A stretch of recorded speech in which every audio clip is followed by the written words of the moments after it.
오늘은 성교적 교회를 꿈꾸며라는 제목으로 말씀의 은혜를 나누겠습니다. 기독교 미래학자인 레너드 스위치라는 사람이 이제 분류하고 있는 네 종류의 교회가 있어요. 그래서 이 네 종류의 교회는 교회가 변하고 있는 네 가지 단계로 그렇게 교회를 풀이하고 있는데요. 이 네 가지가 영어로 전부 M자로 시작하거든요.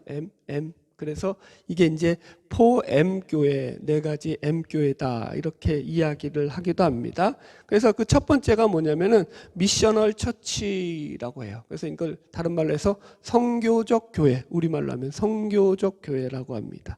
그래서 이 첫 번째 교회는 주님의 지상 명령인 너희가 땅 끝까지 이르러 내 증인이 되라라고 하신 이 예수님의 지상 명령에 이 성교적 명령을 충실하게 이행하는 그런 교회로서 교회의 본연의 목적인 영혼 구원을 위해서 땅끝까지 복음을 전하는 일에 교회의 모든 역량을 쏟아붓고 거기에 충성하는 교회가 바로 이 성교적 교회입니다. 그래서 이런 교회는 교회의 목회자와 성도들 모두가 예수 그리스도를 증거하는 선교사적인, 우리 다른 말로 하면 전도자적인 삶을 살아갑니다. 그래서 이 선교적 교회는 한마디로 복음을 전하고자 하는 이 선교 열정으로 충만한 교회다.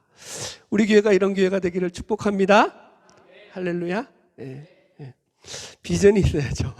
둘째가 무슨 교회냐면은 미니스트리 처치예요. 미니스트리 처치가 우리말로 하면은 목회적 교회라는 거예요. 그래서 이 스윗 교수는 이런 교회는 교회가 가진 선교적인 사명을 잃어버리게 될 때 생겨나는 교회다 그렇게 풀이하고 있어요. 그래서 이런 교회는 사역 중심과 일 중심의 교회로 전락을 하게 됩니다. 그래서 이런 교회는 성도들이 더 이상 복음을 전하지 않고 목사도 더 이상 복음 전도의 설교를 하지 않습니다. 목회자나 교인들 모두 영혼을 살리는 일과 복음을 전하는 일에는 관심이 없게 되고 그저 사역 중심, 일 중심, 행정 중심, 목회 중심의 그런 교회로 전락하고 맙니다. 이런 증상이 나타나는 이유가 뭐라고요? 선교적 사명을 잃어버렸을 때 나타나는 증상이다라고 말씀드렸습니다. 근데 여기까지는 그래도 괜찮아요. 이제 세 번째부터 조금 이제 고민을 해봐야 돼요. 세 번째 교회가 메인테넌스 처치라고 해서 우리말로 하면 현상 유지적 교회 이런 말이에요. 그러니까 이 단계가 되면은 교회 부흥은 이제 끝났어요. 교회가 더 이상 부흥하거나 성장하는 것은 멈춰 있고 이제는 현상 유지에만 만족하고 있는 그런 교회라고 해요. 그래서 예를 들어서 성경에서도 고린도 교회 같이 이제는 그렇게 되면은 그 안에서 어떤 일이, 물이 가만히 고여 있으면 어떻게 되죠? 그 안에서 지들끼리 난리가 나겠죠. 그래서 이제 현상 유지적 교회가 되면은 그 안에서 이제 드디어 이제 당파가 생겨나고 교회 안에서 이제 교인들과의 갈등이 심해지는 그런 교회로 변화되게 되는 거죠. 한국 교회가 안타깝게도 이 세 단계에 지금 이제 많이 지금 접근해 있다라고 봐도 과언이 아닐 만큼 심히 걱정이 되는 게 지금 한국교회 현 주소라고 생각을 해요. 뭐 비판하려는 의도는 없어요. 네 번째 교회가 뭐냐면 이 교회가 뮤지엄 처치라고 해요. 뮤지엄 처치. 제가 발음이 안 좋아서 그래도 박물관 교회예요. 그냥 번역해 드리니까 박물관 교회. 박물관 교회 하니까 이제 무슨 교회인지 딱 감이 오시죠. 그러니까 옛날에 역사와 전통을 가지고 있는데 더 이상 성도들은 없는 거예요. 그러니까 지금으로 치자면 유럽 교회 같은 경우죠. 유럽 교회들이 다 그렇게 됐잖아요. 이제는 교인들은 하나도 없고, 그죠? 현상 교인들이 없으니까 현상 유지조차도 안 되니까 다 그게 교회가 다른 곳으로 넘어가 버리고 어떤 교회들은 다 이제 관광객들만 들끓는 그런 교회가 되었죠. 이게 이제 박물관 교회예요, 여러분들. 여러분, 교회의 가장 바람직한 모습은 과연 어떤 교회일까 우리가 생각해 봐야죠. 제가 아까도 처음에 얘기하셨지만 저는 우리 교회의 롤 모델이 이 선교적 교회로 세워지기를 소망합니다. 할렐루야. 교회의 첫 번째 목적은 첫째도 영혼 구원, 둘째도 영혼 구원, 셋째도 영혼 구원인 줄로 믿습니다. 여러분, 이 영혼 구원을 위해서 교회가 때로는 구제 사업도 하는 거고 때로는 선한 사업도 하는 거고 지역 사회를 위한 섬김과 봉사와 모든 나눔도 하는 거예요. 이게 영혼을 구원하는 목적이 그 속에 항상 밑바닥에 깔려 있어야 돼요. 할렐루야. 예. 그래서 제가 오늘 말씀을 준비하면서 우리 교회는 주님이 오시는 그날까지 첫 번째 교회의 모습인 이 성교적 교회의 모습으로 끝까지 남아있는 교회가 되기를 열망하면서 그런 마음을 가지고 오늘 본문의 말씀을 준비했습니다. 여러분, 그래서 오늘 말씀의 제목이 성교적 교회를 꿈꾸며 라고 정했거든요. 오늘 말씀도 본문을 보면은 예수님의 행적이 바로 이런 성교적 교회를 갖다가 잘 보여주고 있는 그런 모습으로 행함을 나타내시더라는 거죠. 오늘 본문에 예수님이 행하셨던 모든 사역들은 초기 갈릴리 사역에 대한 총정리하는 내용이거든요. 다시 한번 말씀을 한번 들어가 볼게요. 마태복음 9장 35절을 같이 읽어보겠습니다. 시작. 예수께서 모든 도시와 마을을 두루 다니사 그들의 회당에서 가르치시며 천국 복음을 전파하시며 모든 병과 모든 약한 것을 고치시니라. 예, 이 말씀을 보시면 예수님께서 모든 도시와 마을을 두루 다니사, 제가 마태복음 4장 할 때도 이 두루 다니다를 표현을 해줬죠. 그냥 다니는 게 아니라 우리 식으로 하면 발바닥에 땀나듯이 돌아다니셨다는 거예요. 예수님이 하나님인데 그러실 필요가 없잖아요. 근데 그렇게 돌아다니시는 목적이 뭐냐면 해당에서 가르치시고 천국 복음을 전파하시고 모든 병과 모든 약한 것을 고치셨다라고 말씀을 하고 있더라는 거죠. 그래서 일단 말씀을 풀이해 드리자면은 여러분, 지금 예수님께서 왜 이렇게 온 마을을 두루 다니시면서 말씀을 가르치시고 전국 복음을 전파하시고 고치시는 일을 행하셨느냐? 이것이 그냥 예수님의 행함으로만 끝나는 것이 아니라 이것을 통해서 제자들에게 예수님의 이 사역이 계속 이어지기를 예수님께서도 소원하고 계시기 때문인 거예요. 그러니까 예수님의 행위 속에는 제자들에게 그 모습의 본을 보이시는 모습들이 항상 담겨져 있죠. 그래서 여기서 이 가르치다, 전파하다, 고치시다라는 이 단어들을 그 문법적으로 보면은 이게 다 미완료형으로 돼 있어요. 제가 미완료형은 많이 써서 여러분들 이제 아실 거예요. 그게 무슨 소리예요? 미완료에서 어떤 이 단어가 미완료로 끝났다라는 것은 그게 아직 끝났다라는 거예요. 진행 중이라는 얘기예요.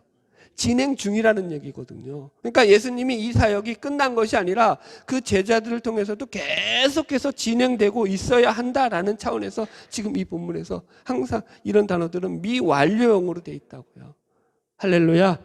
예. 그러니까 우리 주님은 교회와 제자들에게 지금 예수님께서 행하셨던 이 사역이 계속해서 이어지기를 원한다고요. 누구에게? 저와 여러분을 통해서. 할렐루야.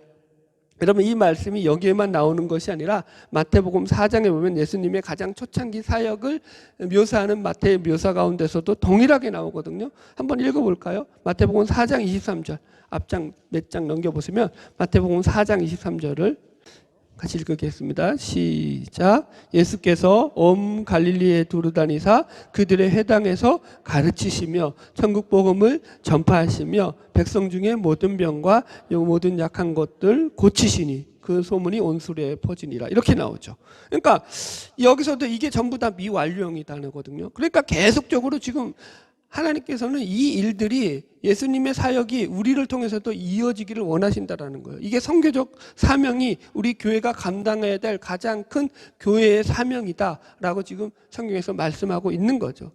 우리는 사실 이런 말씀들을 계속해서 많이 들어왔기 때문에 어떻게 보면은 매너리즘이라고 하죠.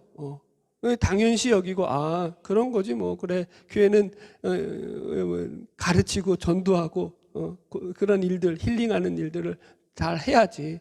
우리가 그렇게 생각할 수 있는데 여러분, 우리가 문자적으로만 말씀을 받을 것이 아니라 이 말씀 속에서 지금 예수님께서 우리를 통해서 하고 싶은 말씀이 무엇인지를 우리가 하나하나 새겨봐야 된다니까요.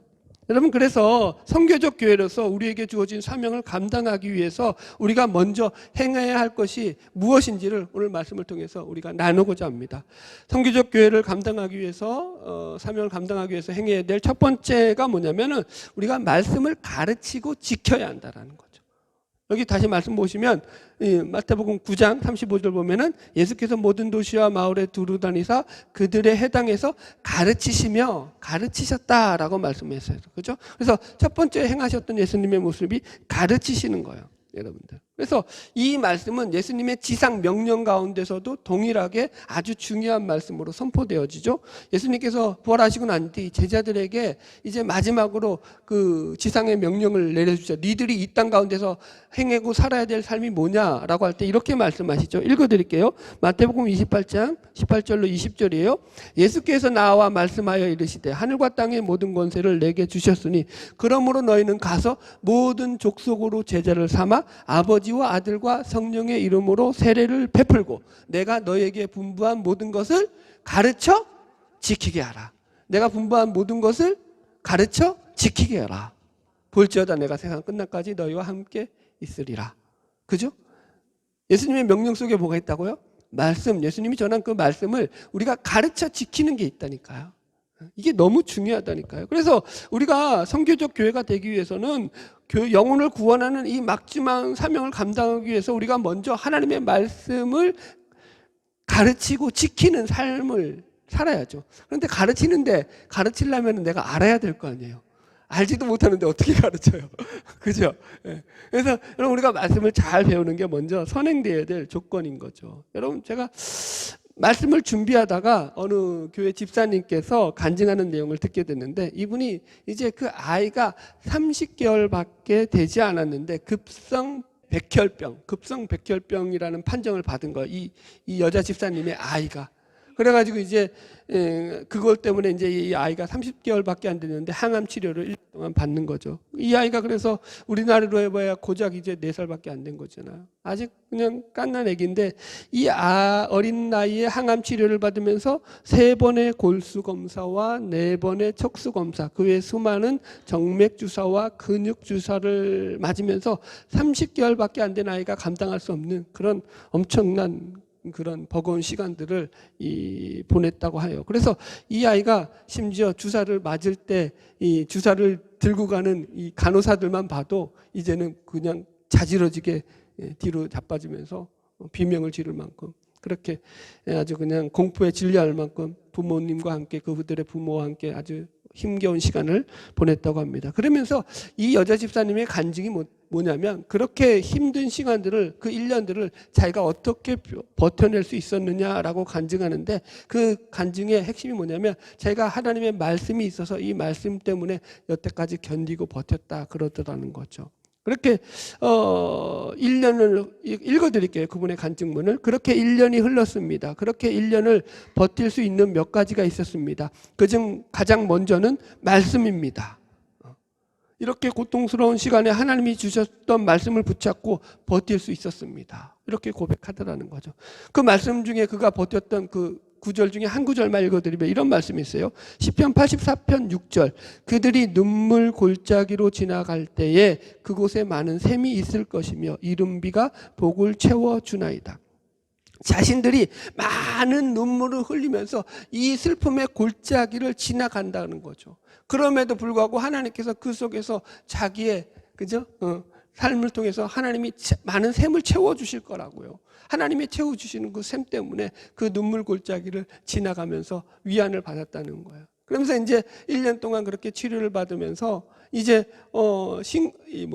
신년 예배를 드리는데 목사님이 그때는 또 말씀으로 강단에서 위로를 해주시라는 거예요. 얼마나 지쳤겠어요. 1년 동안 그 아이와 씨름하느라고. 병은 완치된 것도 아니겠고. 그러면서 지쳐있는 그 부모를 향해서 그 신년 예배 때 목사님의 설교 쪽에서 이런 말씀을 하시더라는 거예요. 여러분, 견디는 것도 사명입니다. 이거 제가 잘 쓰는 말인데 우리 성도들에게 늘 얘기하잖아요. 견디는 것도 사명이다. 비가 억수같이 올 때는 그냥 여러분 비만 피하고 있는 것도 대단한 일이에요. 우리가 얼마나 실력이 있어서요. 갑자기 또 제가 좋은 간증이 하나가 생각났는데, 요거 마무리하고 제 간증으로 넘어갑시다. 그러니까 그런 말씀을 주는데 이분들이 울컥한 거죠, 부부가. 1년 견디느라고 고통 속에서 고민하며 힘들어하며 괴로워하며 아무도 알아주지 않는 것 같고 그러면서 어려운 시간들을 보냈는데 목사님이 강당에서 견디는 것도 사명입니다 하니까 그 소리가 하나님의 소리로 들리는 거죠. 그래서 이겨낼 힘을 얻고 다시 위로를 받고 다시 또 승리를 하셨다, 그런 얘기를 해요.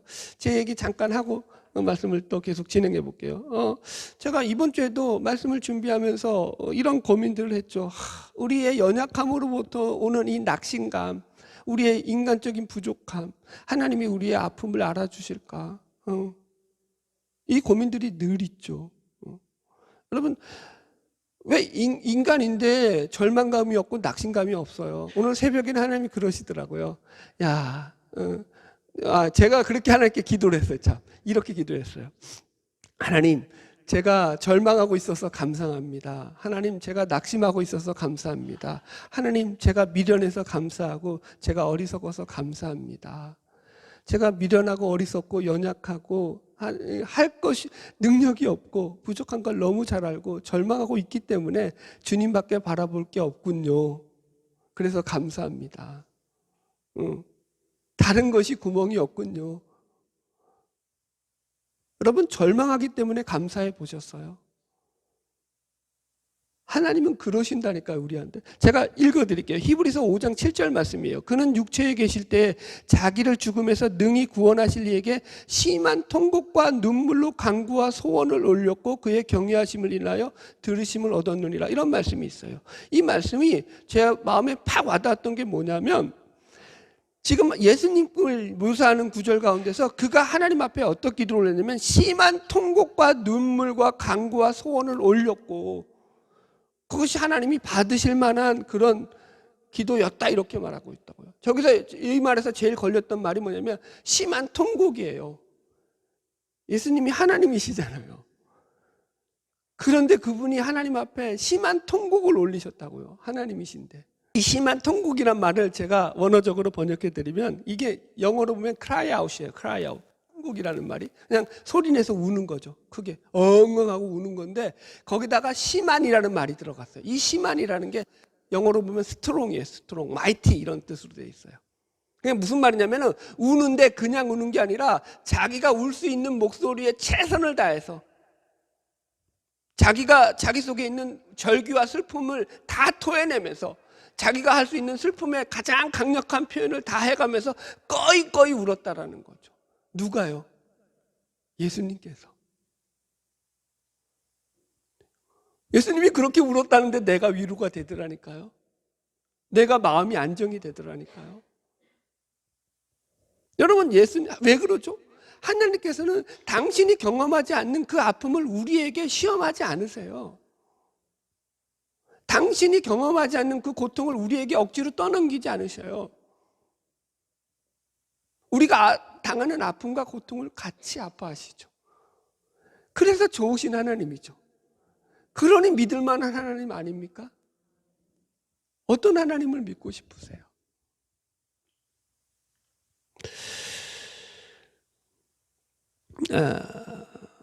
여러분, 제가 하루의 일과는 거의 대부분이 말씀을 보면서 말씀을 읽고 연구하는데 제 모든 시간을 드립니다. 여러분들은 제 설교가 어떨지 모르겠지만 저는 어마어마한 시간을 여기에 투자하고 그리고 해서 여러분들 앞에 서는 것입니다.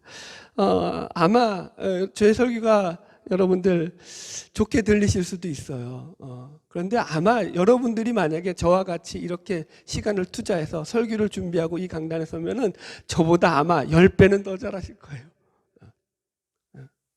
여러분들, 저는 일주일 내내 성경을 읽고 말씀을 묵상하고 연구하는 것으로 모든 시간을 다 보냅니다. 그러면서 말씀을 이해하기 위해서 다른 책을 보는 것이고 말씀을 풀이하기 위해서 여러 주석들을 보고 말씀을 잘 전하기 위해서 신앙 서적을 보고 또 이런 세상적인 책들도 그렇게 보는 것이지 제 어떤 개인적인 지식의 함양이라든가 도덕적인 어떤 제 고취를 위해서 그런 책들을 읽지 않습니다. 저는 될 수 있는 대로 다른 목회자들과의 모임을 갖는 그런 모임에도 거의 나가지 않습니다. 지방 모임에도 죄송하지만 목회자들 모임에 안 나가요.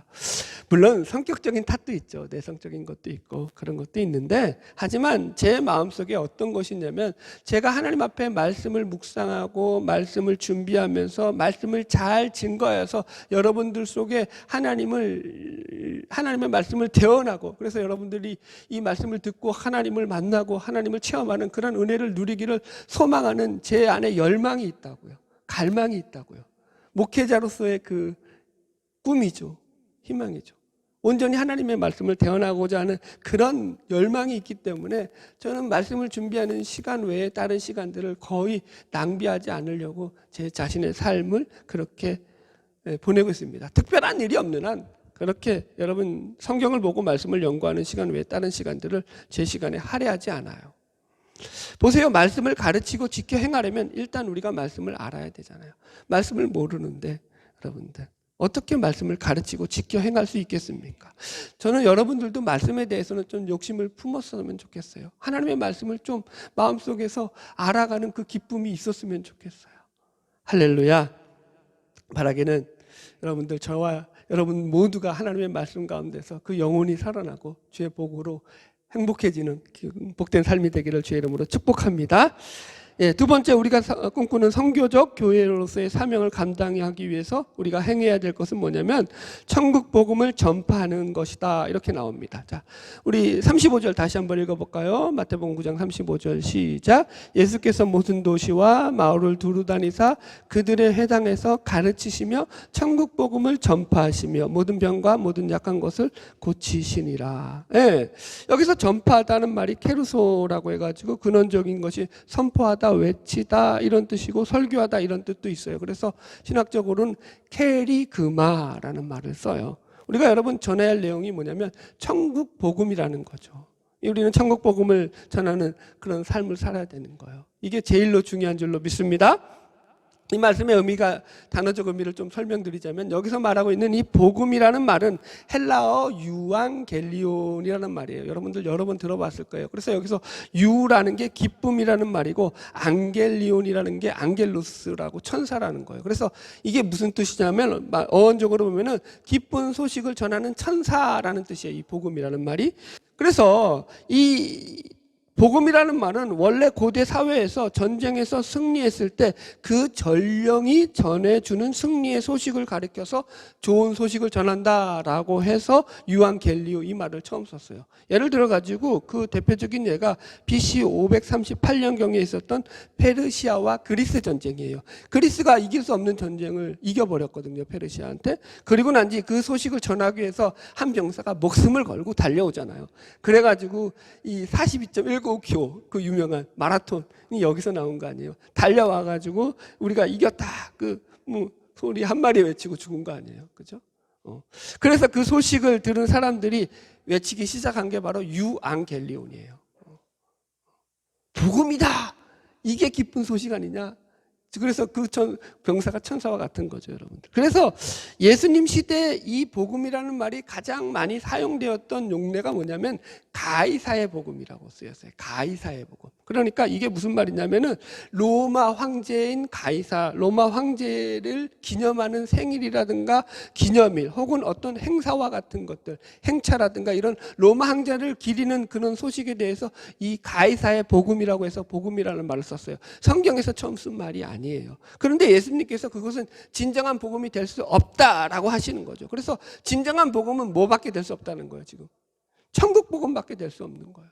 그래서 그 복음을 갖다가 지금 설명하고 계시고 전파하고 계시는 거예요, 여러분들. 여러분, 우리도 그래서 천국 복음을 전하는 자들로 살아야 하는 거죠. 생각해 보십시오. 왜 천국 복음이 유일한 복음이고 진정한 복음이 됩니까? 왜 가이사의 복음은 진정한 복음이 될 수 없습니까? 여러분 보세요. 예수님 시대는 구제로 살아가는 사람들이 엄청 많던 시절이에요. 그래서 요아킴 에레미야스가 쓴 예수 시대의 예루살렘이라는 책만 봐도 그 당시 예루살렘의 가장 큰 특징 중에 하나를 타인의 구호품에 의존해서 살아가는 주민들이 많았다, 이렇게 기록하고 있어요. 그러니까 이게 무슨 말이냐면은 남들이 주는 구호품과 구제품을 받으면서 그 배급품을 가지고 살아가는 자들이 많았다라는 거예요. 그런데 그들에게 로마 항제 날이라든가 무슨 왕의 생일 같은 날은 떡고물이라도 떨어질 거 아니에요, 정부에서. 그러니까 그걸 줬든지 안 줬든지 명확하지 않지만 분명 그런 것들이 떨어졌을 것이고, 그걸 얻어 먹으니까 그들에게는 이게 이제 복음이 되는 거죠. 그래서 가이사의 복음, 가이사의 복음 이렇게 되는 거예요. 여러분, 하루하루를 구호품으로 생명을 연장하는 이들에게 이 구호품이 주는 의미는 매우 큰 거죠. 그러나 여러분, 그렇다고 해서 그것이 영원한 생명을 보장하지는 않잖아요. 그것이 영생을 주지는 않잖아요. 그죠? 그래서 여러분, 왜 그것이 진정한 복음이 될 수 없느냐? 그것을 가지고 며칠을 살았다고 한들 그 영혼이 참 안식과 평안과 희락을 누리지 못하기 때문인 거죠. 우리 영혼이 누릴 수 있는 참 영혼의 안식과 희락과 평안은 오직 어디로부터만? 우리 구주 예수 그리스도로부터만 주어지기 때문에 여러분, 그 복음이야말로 진짜 복음이 될 수 있는 것입니다. 여러분, 우리 주님께서 전하시는 이 천국 복음이 왜 진정한 복음이 됩니까? 이 복음만이 우리의 영혼을 살리고 우리의 영혼을 소생케 할 수 있기 때문인 것입니다. 이 천국 복음만이 우리 영혼의 생명과 우리 영혼의 안식과 우리 영혼의 평안을 주기 때문입니다.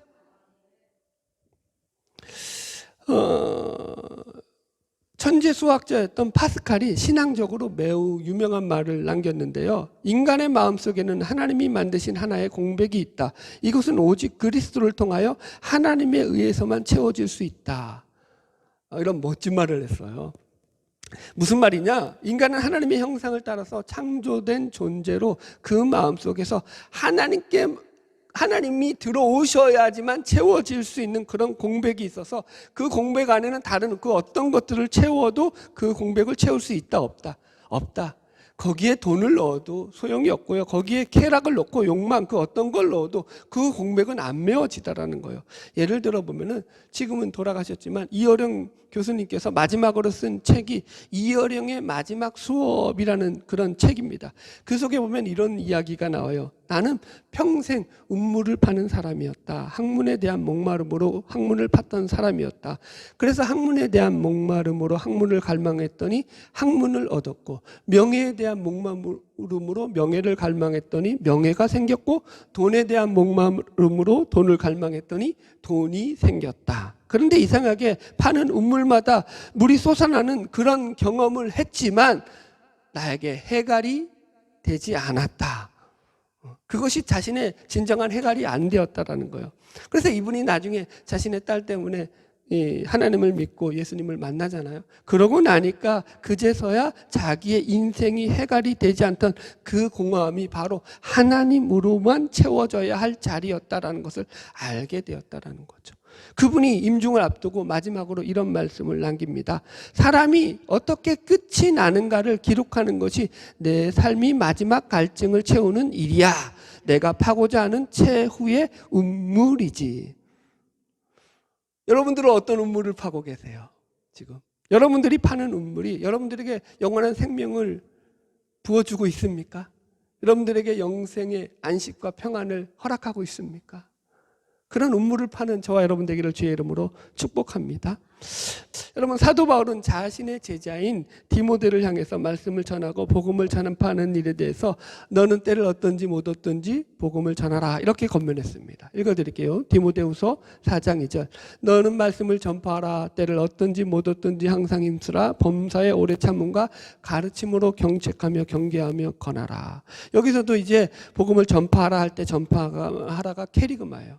근데 이 말이 상당히 그 바울 시절에는 의미가 있었던 게 뭐냐면 초대교회 당시에 이 기독교는 박해를 받고 있던 시절이에요. 그래서 황제 숭배를 강요받고 있던 시절에서 이제 예수 그리스도의 복음을 전한다는 것은 그들의 목숨을 내놓고 복음을 전해야 했던 것과도 동일한 그런 상황인 거죠. 그런데 바울이 뭐라고 했다고요? 너 이게 캐리그마가 복음을 선포하라는 거예요. 그냥 집에서 조용히 말하라는 게 아니라 밖에 나가서 사람들에게 외치라는 거예요.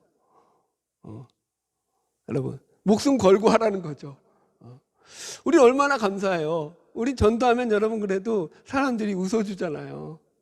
지난주에도 우리 금요일날 전도할 때 우리 교회가 어딨냐고 물어보는 분이 있어가지고 제가 너무 기뻐가지고 막 어쩔 줄을 몰라가지고 막 돌아온 주인 맞이하는 강아지처럼 꼬리를 살랑살랑 흔들면서 우리 교회는 어디에 있습니다 하면서 소개를 해드렸죠. 여러분. 그런데 그 시절은 예수의 복음을 전하면 어떤 시절이라고요? 잡아가서 죽임당하던 시절이잖아요. 순교하던 시절이고 감옥에 갇히던 시절인데 바울이 너 때를 얻든지 못 얻든지 말씀을 전해라. 복음을 전해라. 캐리그마다 전해야 한다. 그게 일이라는 거예요. 여러분 지금도 바깥 세상에서 살아가는 많은 사람들이 얼마나 수렁에 빠져서 영혼의 갈급함에 허덕이며 살아가고 있는지 모릅니다. 여러분 예수님께서 마태복음 9장 37절에 결론적으로 이렇게 말씀하시거든요. 보세요. 마태복음 9장 37절. 이에 제자들에게 이르시되 추수할 것은 많되 일꾼은 적으니 그러므로 추수하는 주인에게 청하여 추수한 일꾼들을 보내어 주소서 하라.